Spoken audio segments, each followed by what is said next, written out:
पंजाब च अज तो सीधे माइनिंग साइट तो मिलेगी सस्ती रेत, 5.5 रुपए प्रति क्यूबिक फुट ते मिलेगा रेता। सीएम मान लुधियाना तो करनगे शुरुआत। राम रहीम दा अपने विरोधियों नूं चैलेंज, बिना नाम लए बोलिया मेरा विरोध करन दी थां पहलां अपने धर्म वालियां दा ही छुड़ा लो नशा, तुहाडे भी बन जाणगे नंबर। पिंडरावाले ते 39 साल बाद वड्डा खुलासा, जनरल शबेग सिंह दे भरा ने न्यूज़ 18 ते कीता दावा, कहा पिंडरावाले छड्डना चाहुंदे सी अकाल तख्त, पिंडरावाले नहीं चाहुंदे सी कि अकाल तख्त साहिब ते होए हमला। फरीदकोट च बैबल कलां इंसाफ मोर्चे दा अज वड्डा प्रदर्शन, बठिंडा अमृतसर नैशनल हाईवे करनगे जाम, दोपहर 12 वजे हाईवे ते देणगे धरना। चंडीगढ़ मोहाली बॉर्डर ते कौमी इंसाफ मोर्चे के प्रदर्शन नूं 1 महीना पूरा, बंदी सिखां दी रिहाई ते बेअदबी के मामले च मंग रहे इंसाफ, हाले तक सरकार नाल नहीं हुई कोई गलबात। अमृतसर पुलिस नूं भजना पवाउण वाला ई रिक्शा चालक गिरफ्तार, लॉरेंस रोड ते एक तो बाद एक 4 गड्डियां नूं मारी सी टक्कर, पुलिस नूं चकमा दे के होया सी फरार।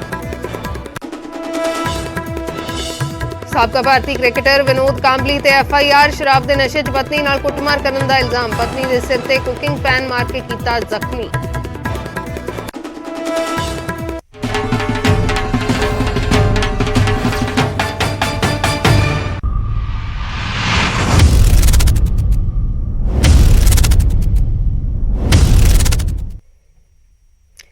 सत श्री अकाल, मैं अर्शदीप संधू, न्यूज़ 18 पंजाब देख रहे दर्शकों का स्वागत है। शुरुआत करते हैं नवजोत सिंह सिद्धू तो। नवजोत सिंह सिद्धू की रिहाई की मंग तेज होंदी जा रही है। राजा वड़िंग तो बाद हुण मनीष तिवाड़ी ने भी मंग की है कि सिद्धू नूं जल्द रिहा किया जाए। मनीष तिवाड़ी ने राजपाल तो दखल की मंग की है, कहा है कि राजपाल अपनी शक्ति का इस्तेमाल करन। राजा वड़िंग पंजाब कांग्रेस के प्रधान ने इस तो पहला मंग की कि नवजोत सिंह सिद्धू नूं रिहा किया जाए ते हुण उस तो बाद कांग्रेस सांसद मनीष तिवाड़ी ने भी मंग चुकी है ते राजपाल दे दखल की मंग की है। उन्होंने कहा है कि राजपाल अपनी शक्ति का इस्तेमाल करन, नवजोत सिंह सिद्धू नूं जल्द रिहा करन दी मंग की जा रही है। नवजोत सिंह सिद्धू इस वेले पटियाला जेल च बंद ने। रोड रेज के मामले दे विच उन्हां नूं 1 साल की सज़ा सुप्रीम कोर्ट दे वल्लों सुणाई गई सी। 26 जनवरी नूं रिहा होण वाले कैदियां दी रिहाई दे मामले च भी उन्हां दा नाम उठिया। उन्हां दे समर्थकों के वल्लों स्वागत दीयां तैयारियां भी कीतियां गईयां, लेकिन कैबिनेट मीटिंग होनी सी, लिस्ट अप्रूव अजे तक नहीं हुई सी ते हुण नवजोत सिंह सिद्धू की रिहाई अजे भी नजर नहीं आ रही ते हुण मनीष तिवाड़ी ने उन्हां दी रिहाई की मांग की है। मनीष तिवाड़ी कांग्रेस के सांसद, उन्होंने ट्वीट किया है ते लिखा है कि सत्कारयोग बनवारी लाल पुरोहित साहिब भारतीय संविधान के अनुच्छेद 161 तहत राजपाल नूं सरकार की सलाह ते कार्रवाई करने लई बन के रख दी है। हालांकि एक संविधानक शक्ति है, नवजोत सिंह सिद्धू शायद इस शक्ति नूं अजमाउण दा ढुकवां मामला है ते ढुकवां समा है। तो मनीष तिवाड़ी कांग्रेस सांसद, उन्होंने मंग की है कि नवजोत सिंह सिद्धू नूं जल्द रिहा किया जाए ते राजपाल दे दखल की उन्होंने मंग की है। इस तो पहला कल राजा वड़िंग ने भी ट्वीट किया सी ते राजा वड़िंग ने लिखा सी कि मैं मुख्यमंत्री भगवंत मान नूं अपील करदा हां कि कांग्रेस के सीनियर लीडर नवजोत सिंह सिद्धू नूं समय तो पहला रिहा किया जाए। न्याय के मामले नूं पक्षपात तो उपर रखा जाना चाहिए है। राजा वड़िंग ने भी इस तो पहला ट्वीट किया सी ते उन्होंने भी नवजोत सिंह सिद्धू की जल्द रिहाई की मंग की ते उन्होंने मुख्यमंत्री नूं अपील की है कि न्याय के मामले नूं पक्षपात तो उपर रखा जाना चाहिए है।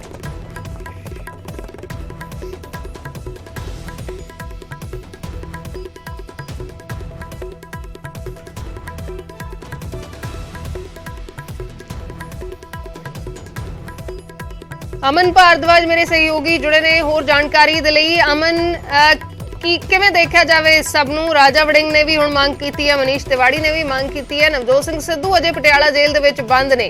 नवजोत सिंह सिद्धू दे समर्थक किवें देख रहे ने कि रिहाई लगदा है कि पॉसिबल हो सकती है या फिर हुण मार्च एंड तक ही नवजोत सिंह सिद्धू बाहर आउणगे? देखो अर्शदीप, कांग्रेसी सिद्धू के हक च नितरना शुरू हो गए ने, इन्ना जरूर है। और 2 तो 3 दफा जी चर्चा हुई, चाहे वो 26 जनवरी की गल हो, चाहे उस तो बाद 3 फरवरी की जी कैबिनेट हुई, उस भी 5 जने नाम सीगे और ये भी तय ਜਿਹੜੀ ਜਾਣਕਾਰੀ ਚਰਚਾਵਾਂ ਸੀਗੀਆਂ ਖਾਸ ਕਰਕੇ ਕਿ ਸਿੱਧੂ ਦਾ ਵੀ ਨਾਮ ਉਸ 3 ਫਰਵਰੀ ਦੀ ਲਿਸਟ 'ਚ ਹੋ ਸਕਦਾ ਹੈ, ਲੇਕਿਨ ਨਾਂ ਨਹੀਂ ਸੀਗਾ। ਔਰ ਇਹ ਕਿਤੇ ਨਾ ਕਿਤੇ ਜਿਹੜੀ ਕਸ਼ਮਕਸ਼ ਚੱਲ ਰਹੀ ਹੈ ਸਿੱਧੂ ਦੇ ਨਾਂ ਨੂੰ ਲੈ ਕੇ ਕਿ ਕਦੋਂ ਰਿਹਾਈ ਹੋਣੀ ਹੈ, ਤਾਂ ਹੁਣ ਇੱਕ ਪ੍ਰੈਸ਼ਰ ਬਿਲਡ ਕਰਨ ਦੀ ਕੋਸ਼ਿਸ਼ ਜ਼ਰੂਰ ਹੈਗੀ ਹੈ ਕਾਂਗਰਸ ਦੇ ਲੀਡਰ ਦੀ, ਚਾਹੇ ਉਹ ਰਾਜਾ ਵੜਿੰਗ ਹੋਵੇ ਚਾਹੇ ਮਨੀਸ਼ ਤਿਵਾਰੀ ਹੋਵੇ, ਕਿਉਂਕਿ ਜਿਸ ਤਰੀਕੇ ਦੇ ਨਾਲ ਹੱਕ 'ਚ ਨਿੱਤਰ ਰਹੇ ਨੇ ਤਾਂ ਇੱਕ ਪ੍ਰੈਸ਼ਰ ਬਿਲਡ ਕੀਤਾ ਜਾ ਰਿਹਾ ਹੈ ਸਰਕਾਰ ਤੇ ਔਰ ਰਾਜਪਾਲ ਤੇ ਵੀ ਕਿ ਰਿਹਾਈ ਬਾਬਤ ਦਖਲ ਦੇ ਕੇ ਜਿਹੜਾ ਹੈ ਚਾਹੇ ਮੁੱਖ ਮੰਤਰੀ ਨੇ ਚਾਹੇ ਰਾਜਪਾਲ ਦੇ ਹੁਣ ਅਧਿਕਾਰ ਦਾ ਜਿਵੇਂ ਮਨੀਸ਼ ਤਿਵਾਰੀ ਨੇ ਜ਼ਿਕਰ ਕੀਤਾ ਹੈ, ਤਾਂ ਰਿਹਾਈ ਸਿੱਧੂ ਦੀ ਹੋਣੀ ਚਾਹੀਦੀ ਹੈ। ਲੇਕਿਨ ਹੁਣ ਕਹਿ ਸਕਦੇ ਕਿ ਇੰਤਜ਼ਾਰ ਸ਼ਾਇਦ ਮਾਰਚ ਤੱਕ ਦਾ ਕਰਨਾ ਹੋਵੇਗਾ, ਕਿਉਂਕਿ 26 ਜਨਵਰੀ ਨਿਕਲ ਚੁੱਕੀ, ਉਸ ਵੇਲੇ ਰਿਹਾਈ ਨਹੀਂ ਹੋਈ। 3 ਫਰਵਰੀ 'ਚ ਜਿਹੜੇ ਨਾਂ ਫਾਈਨਲ ਹੋਏ ਕੈਬਨਿਟ ਨੇ ਮਨਜ਼ੂਰੀ ਦਿੱਤੀ, ਉਸ 'ਚ ਸਿੱਧੂ ਦਾ ਨਾਂ ਜਿਹੜਾ ਹੈ ਉਹ ਨਹੀਂ ਸੀਗਾ। ਲੇਕਿਨ ਹੁਣ ਦੋ ਆਪਸ਼ਨਾਂ ਨੇ, ਜਾਂ ਤਾਂ ਕੈਬਨਿਟ ਜਿਹੜੀ ਹੈ ਉਹ ਦੁਬਾਰਾ ਸੱਦੀ ਜਾਏ, ਉਸ 'ਚ ਨਾ ਕੋਈ ਫਾਈਨਲ ਹੋਵੇ, ਕਿਉਂਕਿ ਹੋਮ ਡਿਪਾਰਟਮੈਂਟ ਔਰ ਸੀਐਮਓ ਦੇ ਕਈ ਜਗ੍ਹਾਵਾਂ ਤੇ ਸਿੱਧੂ ਦੀ ਫਾਈਲ ਚੱਕਰ ਕੱਟ ਕੇ ਆਈ ਸੀ, ਤਾਂ ਕਿਆ ਉਸ ਤੇ ਫਾਈਨਲ ਮੋਹਰ ਹੁਣ ਕੈਬਨਿਟ ਲਾਏਗੀ, ਜਾਂ ਫਿਰ ਜਿਵੇਂ ਮਨੀਸ਼ ਤਿਵਾਰੀ ਨੇ ਟਵੀਟ ਕਰਕੇ ਮੰਗ ਕੀਤੀ ਹੈ ਕਿ ਰਾਜਪਾਲ ਕੋਲ बनवारी लाल पुरोहित ਜਿਹੜੇ गवर्नर ने उनको खास अधिकार ने आर्टिकल 161 तहत कि ਉਹ ਸਿੱਧੂ ਦੀ ਰਿਹਾਈ ਜਿਹੜੀ ਹੈ ਉਹ ਕਰ ਸਕਦੇ ਨੇ, ਤਾਂ ਕਿਆ ਇਸ ਆਪਸ਼ਨ ਨੂੰ ਯੂਜ਼ ਕੀਤਾ ਜਾਏਗਾ। ਤਾਂ ਇਹ ਪ੍ਰੈਸ਼ਰ ਬਿਲਡ ਕਰਨ ਦੀ ਕੋਸ਼ਿਸ਼ ਹੈਗੀ ਆਪਣੇ ਜ਼ਰੀਏ, ਅਪੀਲ ਕਾਂਗਰਸੀ ਲੀਡਰ ਕਰ ਰਹੇ ਨੇ ਕਦੇ ਰਾਜਪਾਲ ਕੋਲ ਕਦੇ ਮੁੱਖ ਮੰਤਰੀ ਕੋਲ। ਲੇਕਿਨ ਇਹਨਾਂ ਜ਼ਰੂਰ ਹੈ ਕਿ ਮਾਰਚ ਤੱਕ ਹੁਣ ਇੰਤਜ਼ਾਰ ਜਿਹੜਾ ਹੈ ਉਹ ਸਿੱਧੂ ਦੀ ਰਿਹਾਈ ਦਾ ਕਰਨਾ ਹੋਵੇਗਾ, ਨਹੀਂ ਤਾਂ ਉਸ ਤੋਂ ਪਹਿਲਾਂ ਗਵਰਨਰ ਜਦੋਂ ਤੱਕ ਦਖਲ ਨਹੀਂ ਦਿੰਦੇ ਇਸ ਮਾਮਲੇ ਤੇ ਜਾਂ ਕੈਬਨਿਟ ਨਹੀਂ ਸੱਦੀ ਜਾਂਦੀ ਉਦੋਂ ਤੱਕ ਰਿਹਾਈ ਸਿੱਧੂ ਦੀ ਨਹੀਂ ਹੋਵੇਗੀ। ਲੇਕਿਨ ਇਸ ਨੂੰ ਲੈ ਕੇ ਸਿਆਸਤ ਜ਼ਰੂਰ ਹੈ, ਚਾਹੇ ਉਹ ਵਿਦਿਨ ਕਾਂਗਰਸ ਹੋਵੇ ਚਾਹੇ ਪੰਜਾਬ ਦੀ ਹੋਰ ਪਾਰਟੀਆਂ ਹੋਵੇ, ਚਾਹੇ ਕੋਈ ਵਿਰੋਧ ਕਰ ਰਿਹਾ ਚਾਹੇ ਕੋਈ ਹੱਕ ਚਾਹ ਰਿਹਾ, ਪਰ ਇਹ ਸਿੱਧੂ ਦੀ ਰਿਹਾਈ ਨੂੰ ਲੈ ਕੇ ਸਿਆਸਤ ਜ਼ਰੂਰ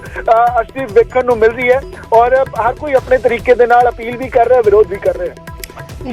ਜੀ ਸ਼ੁਕਰੀਆ ਅਮਨਪੁਰੀ ਜਾਣਕਾਰੀ ਦੇ ਲਈ। ਤਾਂ ਸਿਆਸਤ ਜ਼ਰੂਰ ਹੋ ਰਹੀ ਹੈ ਇਸ ਮੁੱਦੇ ਦੇ ਉੱਤੇ। ਨਵਜੋਤ ਸਿੰਘ ਸਿੱਧੂ ਦੀ ਰਿਹਾਈ ਲਟਕ ਗਈ ਹੈ ਕਿਉਂਕਿ 26 ਜਨਵਰੀ ਨੂੰ ਜਿਹੜੇ ਕੈਦੀ ਰਿਹਾ ਹੋਣੇ ਸੀ ਉਹਨਾਂ ਦੀ ਜੋ ਲਿਸਟ ਬਣੀ ਸੀ ਜੋ ਮਨਜ਼ੂਰ ਪਿਛਲੇ ਦਿਨੀ ਹੋਣ ਦੇ ਲਈ ਕੈਬਨਿਟ ਮੀਟਿੰਗ ਦੇ ਵਿੱਚ ਪਹੁੰਚੀ ਹੈ, ਉਸ ਦੇ ਵਿੱਚ ਨਵਜੋਤ ਸਿੰਘ ਸਿੱਧੂ ਦਾ ਨਾਮ ਨਹੀਂ ਸੀ। 26 ਜਨਵਰੀ ਨੂੰ ਉਹਨਾਂ ਦੇ ਸਮਰਥਕਾਂ ਨੇ ਉਹਨਾਂ ਦੇ ਸਵਾਗਤ ਦੀਆਂ ਤਿਆਰੀਆਂ ਵੀ ਕੀਤੀਆਂ ਸੀ, ਲੇਕਿਨ ਨਵਜੋਤ ਸਿੰਘ ਸਿੱਧੂ ਦੀ ਰਿਹਾਈ ਹਾਲੇ ਤੱਕ ਨਹੀਂ ਹੋਈ।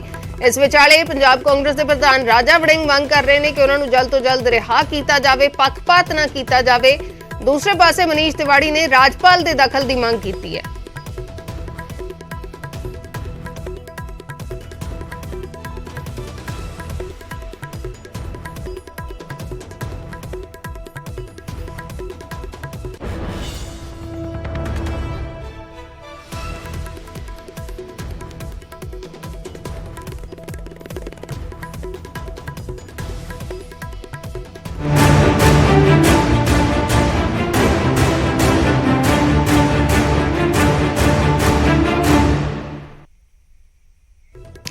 ਗੱਲ ਹੁਣ ਰੇਤੇ ਦੀ ਕਰਦੇ ਹਾਂ। ਪੰਜਾਬ ਦੇ ਲੋਕਾਂ ਨੂੰ ਹੁਣ ਸਸਤਾ ਰੇਤਾ ਮਿਲੇਗਾ। 18 ਪਬਲਿਕ ਮਾਈਨਿੰਗ ਸਾਈਟਸ ਖੁੱਲਣ ਜਾ ਰਹੀਆਂ ਨੇ, ਜਿਸ ਦਾ ਆਗਾਜ਼ ਲੁਧਿਆਣਾ ਦੇ ਵਿੱਚ ਥੋੜੀ ਹੀ ਦੇਰ ਦੇ ਵਿੱਚ ਮੁੱਖ ਮੰਤਰੀ ਭਗਵੰਤ ਮਾਨ ਕਰਨਗੇ। ਇਹਨਾਂ ਮਾਈਨਿੰਗ ਸਾਈਟਸ ਦੇ ਉੱਤੇ 5.5 ਰੁਪਏ ਪ੍ਰਤੀ ਕਿਊਬਿਕ ਫੁੱਟ ਦੀ ਕੀਮਤ ਦੇ ਉੱਤੇ ਰੇਤਾ ਮਿਲੇਗਾ। 7 ਜ਼ਿਲ੍ਹਿਆਂ 'ਚ 18 ਮਾਈਨਿੰਗ ਸਾਈਟਸ ਹੋਣਗੀਆਂ। ਸਸਤਾ ਰੇਤਾ ਖਰੀਦਣ ਵਾਲੇ ਨੂੰ ਹੀ ਟਰਾਂਸਪੋਰਟ ਦਾ ਖਰਚਾ ਵੀ ਚੁੱਕਣਾ ਹੋਏਗਾ। ਸਾਈਟ ਤੋਂ ਟਰੈਕਟਰ ਟਰਾਲੀ ਰਾਹੀਂ ਰੇਤਾ ਲਿਜਾਇਆ ਜਾ ਸਕਦਾ ਤੇ ਮਜ਼ਦੂਰੀ ਦਾ ਖਰਚਾ ਵੀ ਖੁਦ ਹੀ ਚੁੱਕਣਾ ਹੋਏਗਾ, ਯਾਨੀ ਕਿ ਉਸ ਨੂੰ ਰੇਤੇ ਨੂੰ ਉੱਥੋਂ ਲਿਜਾਣ ਦਾ ਟਰਾਂਸਪੋਰਟੇਸ਼ਨ ਦਾ ਸਾਰਾ ਖਰਚਾ ਤੁਹਾਡਾ ਹੋਏਗਾ। ਲੇਕਿਨ ਇਸ ਮਾਈਨਿੰਗ ਸਾਈਟ ਤੋਂ 5.5 ਰੁਪਏ ਪ੍ਰਤੀ ਕਿਊਬਿਕ ਫੁੱਟ ਤੁਹਾਨੂੰ ਰੇਤਾ ਮਿਲੇਗਾ। 18 ਪਬਲਿਕ ਮਾਈਨਿੰਗ ਸਾਈਟਸ ਨੇ 7 ਜ਼ਿਲ੍ਹਿਆਂ ਦੇ ਵਿੱਚ ਤੇ ਅੱਜ ਸ਼ੁਰੂਆਤ ਲੁਧਿਆਣਾ ਤੋਂ ਹੋਏਗੀ। ਮੁੱਖ ਮੰਤਰੀ ਭਗਵੰਤ ਮਾਨ ਲੁਧਿਆਣਾ ਤੋਂ ਇਸ ਦੀ ਸ਼ੁਰੂਆਤ ਕਰਨ ਜਾ ਰਹੇ ਨੇ।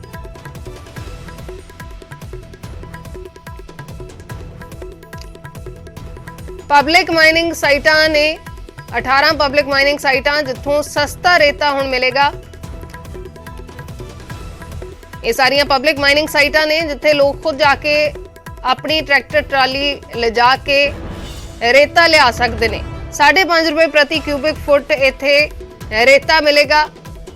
ਰੇਤਾ ਕੱਢਣ ਦੇ ਲਈ ਆਪਣਾ ਵਾਹਨ ਲਿਆਉਣਾ ਹੋਏਗਾ। ਟਰੈਕਟਰ ਟਰਾਲੀ ਜਾਂ ਕੋਈ ਹੋਰ ਵਾਹਨ ਹੈ ਜਿਹੜਾ ਉਹ ਤੁਸੀਂ ਲਿਆ ਸਕਦੇ ਹੋ ਰੇਤਾ ਕੱਢਣ ਦੇ ਲਈ, ਰੇਤਾ ਉੱਥੋਂ ਲਿਜਾਣ ਦੇ ਲਈ ਉਹ ਤੁਹਾਡਾ ਆਪਣਾ ਹੋਏਗਾ। ਟਰੈਕਟਰ ਟਰਾਲੀ ਰਾਹੀਂ ਰੇਤਾ ਲਿਜਾਇਆ ਜਾ ਸਕਦਾ ਹੈ ਜਾਂ ਕੋਈ ਹੋਰ ਅਜਿਹਾ ਵਾਹਨ ਉਸ ਦੇ ਰਾਹੀਂ ਰੇਤਾ ਲਿਜਾਇਆ ਜਾ ਸਕਦਾ ਹੈ। ਮਜ਼ਦੂਰੀ ਦਾ ਖਰਚਾ ਵੀ ਖੁਦ ਹੀ ਚੁੱਕਣਾ ਹੋਏਗਾ। तो ग्राउंड जीरो तो पंकज कपाही मेरे सहयोगी इस वेले लाइव जुड़ चुके ने। पंकज, समझना चाहांगे सब कुछ पिछले दिनी ग्राउंड जीरो तो रिपोर्ट भी दिखाई सी, रियलिटी चैक भी कीता सी कि कित्थे किन्ने रुपए प्रति क्यूबिक फुट रेता मिल रहा है, लोगों को सस्ता रेता मिल रहा है या नहीं। लेकिन हुण एक सोल्यूशन असीं कह सकते हैं, 18 माइनिंग साइटां पब्लिक माइनिंग साइटां जिथों सस्ता रेता हुण लोगों को मिलेगा। सब कुछ समझना चाहांगे कि किस तरीके नाल लोग इत्थों रेता लिजा सकणगे। बिल्कुल हर्ष, इस वेले असीं लुधियाना दे विच सतलुज दरिया दे विच मौजूद हां और इत्थे माइनिंग दे लई जिहड़ी आईसो साइट जिहड़ी है वो पंजाब सरकार दे वल्लों मुख मंत्री दे वल्लों थोड़ी देर बाद 11:30 बजे के करीब जिहड़ी वो खोली जा रही है, क्योंकि इस वेले जिहड़ी रेत मिल रही है अगर ट्राली दे हिसाब नाल देखीए तां 5000 तो लैके 6000 रुपए ट्राली जिहड़ी है वो रेता दी मिल रही है, जिहड़ी 200 फुट दी है। लेकिन सरकार ये कह रही है कि रेता सस्ती होवे, लोकां नूं सस्ती रेता मिल सके, उस दे लई एक नवीं सिस्टम जिहड़ा वो सरकार वल्लों शुरू किया जा रहा है। क्योंकि जिहड़ियां दूसरी साइट्स ने पठानकोट रोपड़, उत्थे एक प्राइवेट कॉन्ट्रैक्टर है, उसने वो साइट्स लिती हुई है, वो उत्थे क्रैशर नूं दिंदा है, क्रैशर अगों ट्रांसपोर्ट विभाग दे जरिए वो तकरीबन 30 रुपए के आस-पास जिहड़ी है वो पै रही है। जिहड़ी पिछले दिनां दे विच जदों माइनिंग बंद हुई सीगी पंजाब दे विच, हाई कोर्ट ने रोक लगाई हुई सी, वो 40 45 50 60 रुपए तक भी उसका रेट जिहड़ा वो चला गया सीगा। मनमर्जी दे नाल रेट जिहड़े ने वो वसूले जा रहे सीगे। लेकिन सरकार ये कह रही है कि आम लोकां नूं उन्हां दे घर दे विच रेत सस्ती मिले, इस करके 18 ये साइट्स खोलियां हुई ने। सरकार मुख मंत्री भगवंत मान दे वल्लों इसका उद्घाटन अज किया जाएगा। तो इत्थों जिहड़ी रेत मिलेगी, अगर तुसी अपनी ट्राली ट्रैक्टर लैके आ रहे हो, तुसी अगर अपनी लेबर लैके आ रहे हो, तो तुहानूं इत्थों रेता जिहड़ी वो 5.5 रुपए के हिसाब दे नाल जिहड़ी रेत है वो मिलेगी। वो ट्राली अगर 200 फुट दी है तो तकरीबन 1100 रुपए उसका रेट होएगा। तो ये रेट जिहड़ी 5000 ਦੇ 6000 ਦੇ आस-पास जिहड़ी ट्राली इस वेले लोकां नूं पै रही है, अगर तुसी अपना साधन लैके आ रहे हो, लेबर लैके आ रहे हो, तो तुहानूं इत्थों रेता जिहड़ी है वो 5.5 रुपए के हिसाब दे नाल मिल जाएगी। और इस लई बकायदा तौर पर सरकार वल्लों वैबसाइट के उत्ते ऑनलाइन रजिस्ट्रेशन होएगी, डाटा एंट्री होएगी, कि ट्राली नंबर दा एंट्री होएगी। ये सारा हिसाब किताब रखने के लिए कुछ इत्थे अधिकारी भी जिहड़े ने वो रहणगे, ताकि नज़र भी रखी जा सके। और ये कमर्शियल दे लई नहीं होएगी। अगर कोई वड्डा कॉन्ट्रैक्टर है, अगर उसने 50-60 ट्रालियां लैनियां तो उसके लिए नहीं है, ये आम लोगों के लिए ये साइट जिहड़ी है वो अज थोड़ी देर बाद खोली जाएगी मुख मंत्री दे वल्लों। और अगर जी लेबर के हिसाब नाल देखिए और ट्रैक्टर के हिसाब नाल देखिए तो तकरीबन 2200 तो 2500 रुपए तक घर ये ट्राली जिहड़ी है वो उस शख्स नूं, उस पंजाब के नागरिक नूं जिहड़ी है वो पै जाएगी, जिहड़ी इस वेले 5000 के करीब जिहड़ी है वो पै रही है। अर्श यानी कि अद्धा रेट कह सकते हैं असीं कि जो तुसीं कह रहे हो कि 5-6 हज़ार दी हुण पै रही है तो तकरीबन 2200-2300 दी ट्राली पएगी। बिल्कुल बिल्कुल, उस दे विच ये सरकार वालों कहा जा रहा है पहुंच यानी कि घर तक ये तकरीबन 2200-2300 रुपए तक पै जाएगी। लेकिन अगर तुहाडे कोल अपनी ट्राली है, अपनी लेबर है, तो फिर उस हिसाब नाल इत्थों 5.5 रुपए के हिसाब नाल अगर 200 फुट देखा जाए तो तकरीबन 1100 रुपए 1200 रुपए पैणगे, उस वो रेट होएगा। लेकिन अगर ट्रांसपोर्ट का खर्चा देख लो, लेबर का खर्चा देख लो, तो सरकार कह रही 2200-2500 रुपए तक तुहानूं ये ट्राली जिहड़ी है घर तक पहुंच हो जाएगी। ये इसे करके रेट जिहड़ी वो सस्ती इस वेले साइट्स जिहड़ी वो खोली जा रही है। और अज इक्को वार 18 साइट्स का जिक्र हो रहा है कि 18 साइट्स जिहड़ियां ने वो माइनिंग दियां सरकार दे वल्लों खोलियां जाणगियां। इत्थे पहला भरी जाएगी और उस तो बाद ट्रैक्टर नूं हरी झंडी दी जाएगी। तो थोड़ी देर च मुख मंत्री भी इत्थे पहुंच रहे हैं और तस्वीरां दिखा रहे हैं कि इस वेले किस तरीके दीयां तैयारियां भी जिहड़ियां ने वो कीतियां होईयां ने। मुख मंत्री दे इंतजार इस वेले किया जा रहा है। मुख मंत्री इस वेले चंडीगढ़ तो जिहड़े ने वो चल चुके हैं और थोड़ी देर च इत्थे लुधियाना जिहड़ा है सतलुज दरिया ते पहुंच जाणगे। अर्श जी शुक्रिया फिलहाल दे लई पंकज, पूरी जानकारी दे लई। तां सस्ता रेता हुण पंजाब दे लोकां नूं मुहैया होएगा। 18 पब्लिक माइनिंग साइट्स ने जिसकी शुरुआत लुधियाना तो होएगी। मेरे सहयोगी पंकज कपाही ग्राउंड जीरो तो जानकारी दे रहे सी कि इत्थों हुण सस्ता रेता मिलेगा। 5.5 रुपए प्रति क्यूबिक फुट के हिसाब नाल इत्थों रेता मिलेगा। जे तुहाडी अपनी ट्रैक्टर ट्राली है, अपनी लेबर है, तो 1100-1200 की भी ट्राली पै सकती है। तो जे तुसी किराए ते लैके आउंदे हो तो 2200-2300 रुपए दे विच तुहाडे घर तक जिहड़ा रेता है वो पहुंचदा हो सकदा है 200 फुट के हिसाब नाल जे लगाया जाए। पूरा कैलकुलेशन करके मेरे सहयोगी दस रहे सी। ਤੇ ਤਕਰੀਬਨ ਅੱਧਾ ਰੇਟ ਪਏਗਾ, ਜੋ ਅੱਜ ਰੇਟ ਪੈ ਰਿਹਾ ਹੈ ਉਸਦਾ ਅੱਧਾ ਰੇਟ ਪਏਗਾ। ਆਪਣੀ ਟਰੈਕਟਰ ਟਰਾਲੀ ਲਿਜਾ ਕੇ ਤੁਸੀਂ ਇੱਥੋਂ ਰੇਤਾ ਲਿਜਾ ਸਕਦੇ ਹੋ। ਥੋੜੀ ਹੀ ਦੇਰ ਦੇ ਵਿੱਚ ਮੁੱਖ ਮੰਤਰੀ ਭਗਵੰਤ ਮਾਨ ਇਹਨਾਂ ਮਾਈਨਿੰਗ ਸਾਈਟਸ ਦੀ ਸ਼ੁਰੂਆਤ ਕਰਨਗੇ।